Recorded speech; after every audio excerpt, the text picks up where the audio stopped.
Congratulations, ate and kuya. Alam ko ito yung araw na hinihintay niyong dalawa. At lalong-lalo na sa Ate Renzi.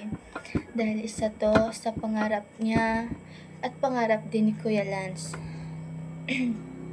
Sana walang magbago at sana din na mahalin niyo yung isa't isa at maging matapat kayo sa isa't isa. Alam ko, te, ito na yung araw na pinakaihintay mo na ikasal ka sa taong lalaki na magmamahal sa'yo ng tunay. At tapat. Alam ko din na matagal mo itong pinagdasal na magkameron ka ng isang anak at ito ay na nga dumating yung para sa'yo. Alam kong marami kang pinagdaanan. Alam kong sobrang tagal mo na gustong magkaanak. Sana din Kuya Lance, alagaan mo ng mabuti si Ate Renzi. At nakikita naman namin yun na sobrang mahal mo si Ate Renzi at tapat mo sobra sa kanya.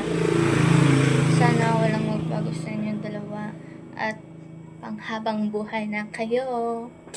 At sana, Kuya Lance, huwag mong iiwan si ate at huwag mo siyang sasaktan Pagbuhatan ng kamay. or ano pa man yan dahil alam ko kung gaano mo siya kamahal. Ayun lang masabi ko. Ayun lang masabi namin.